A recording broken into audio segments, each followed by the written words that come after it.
Hello, in this video, let's talk about what is the right way of spending your day while you are recovering from Bell's palsy. Let's get started. Friends, when you suffer from Bell's palsy, this can be a time consuming process. Even though you would have heard that you can recover within weeks, but it can take little longer than you expect. That's where it's very important that how you spend your day is meaningful and very intentional in nature. There are some things that you should definitely avoid during this phase of recovery. At the same time, it's very important to focus on few things that can encourage right healing process. So in this video, I'm going to break down these important things that you should definitely do in a day and the things that you should definitely avoid throughout the day. And I'm going to give you a breakdown on how you should spend your entire day while recovering from Bell's palsy. If you who are someone who is suffering from Bell's palsy, then this video is must watch for you. Let's get started. Friends, Bell's palsy is a condition where your one half of the face will be completely paralyzed. You will find that making facial expressions will be very difficult. The most annoying part is where your blinking is not happening. Your eye looks bigger than the normal one, and making chewing attempt or trying to drink water, these kind of activities also gets difficult because the muscles around your mouth is also paralyzed. If you have got inflammation and infection that is persistent and not healed, at that time you can have sound sensitivity as well, where a small sound can feel more louder in nature. Many of them experience headaches. At the same time, a lot of people experience pain behind the ear. This makes the day-to-day life difficult.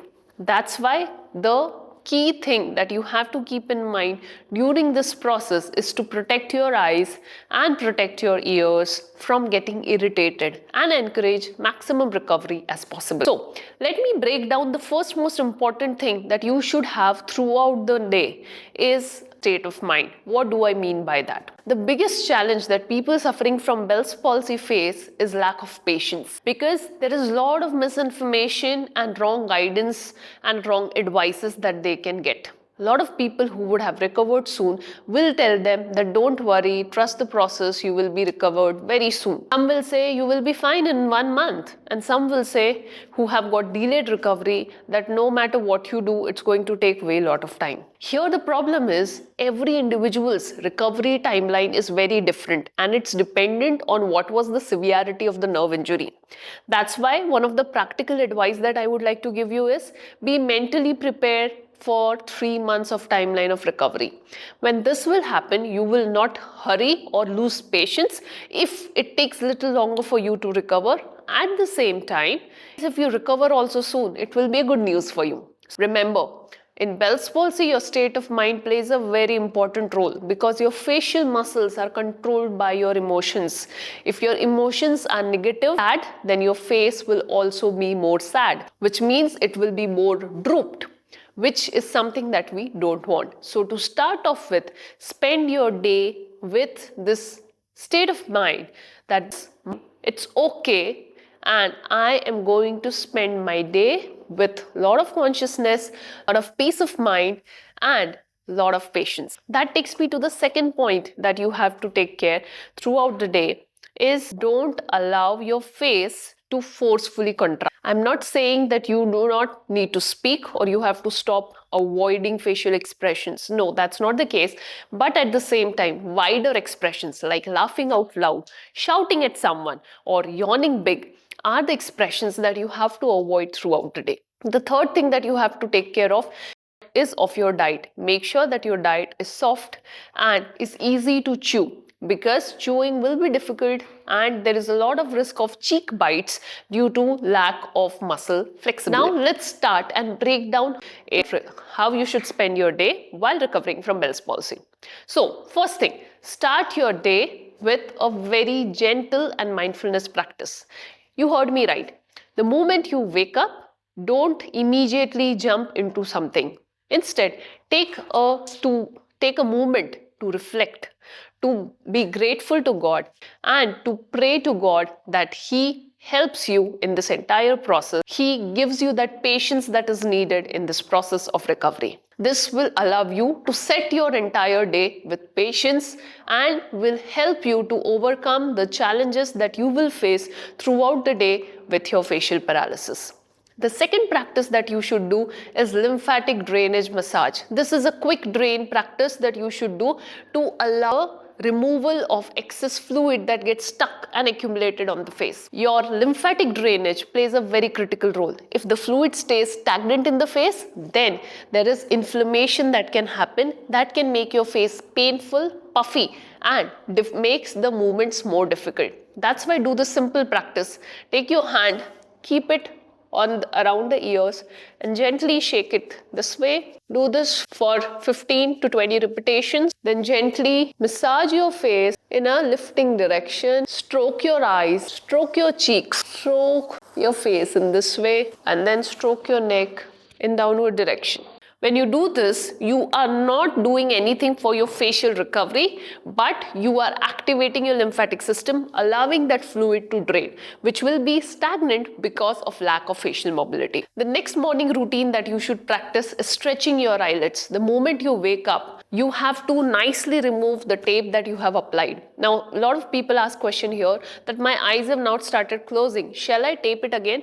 See, you might feel that the eyes have now started closing, but still it is a good idea to tape your eyelids if they were not closing before. Because when you will tape your eyelid, you will be keeping your eyelids in a stretched position, which is a very good practice to improve the flexibility of eye muscles. So, wet your eye tape and then slowly remove your eye tape.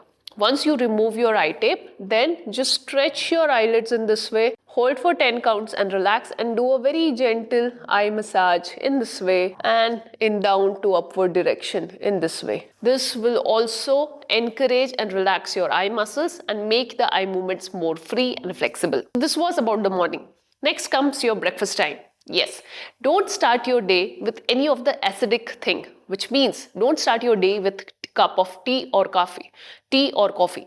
Instead, have a warm water, add some lemon juice to it, or else you can soak some seeds like fenugreek seeds and have that water first in the day. Make sure this water is warm so that you can get some internal massage inside your cheeks. Once you have that water, give a gap of at least 1 hour before having the first cup of your tea and coffee. This will allow the alkaline water to go inside your stomach, absorb all the acidic elements that are developed or present inside your stomach, and will improve your digestive system. Next, when it comes to breakfast, it's always good to have a fruit in your breakfast.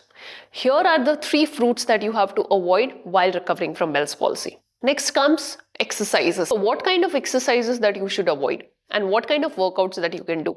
Well, staying physically active is extremely important while recovering from Bell's palsy. But at the same time, avoid exercises that are very exertive in nature because your body has gone through a very severe trauma and your body will take its own sweet time to recover from this. That's where do a gentle walk. You can walk on treadmill, you can do some mild exercises, but avoid your weight training. But avoid intense weight training like lifting heavy weights, because when you do that, you end up forcing facial muscles because that weight that you are lifting is going to be more heavier in nature.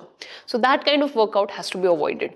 Also, if you're into yoga, make sure you don't do those face yoga methods at this time of acute Bell's palsy because your face is paralyzed, and that kind of face yoga where you are doing very complex facial activities that might not be suitable for your face. So that was for about your exercises. Next comes your lunch. Lunch should be again very mild in nature, packed with nutrients like protein, fiber, carbohydrates, everything. It's nothing that you have to avoid. Only the thing that you need to avoid is processed food, which has very high sugar levels and very high salt levels and processed oils into it. Apart from that, you can have as normal diet as possible. Once you have your lunch, it's very important to have a good nap time while recovering from Bell's palsy. Because the more you sleep, the more facial muscles will be relaxed and it will encourage right healing pattern. Afternoon is also a time where you can do a regular practice of your facial recovery. As mentioned, in the initial phase of Bell's palsy, you do not need to do more and more exercises. It's important to know that less is more. Do focus on good facial massages. Do focus on feeling your facial muscles over forcing your facial muscles. Afternoon is one of the best time to do your exercises. Why? Because you have just eaten your lunch. You have some free time. It's little slow, and you can use the slow time to encourage your facial muscles to feel the facial muscles and to work on your facial muscles. Evenings again can be packed with some light snacks, at the same time some physical activity. You can continue your routine very easily. Just make sure every 2 hours you are stretching your eyelids so that there is enough amount of eye movements that is happening. Then comes the night time, and here is the routine time. Your night routine plays a very crucial role.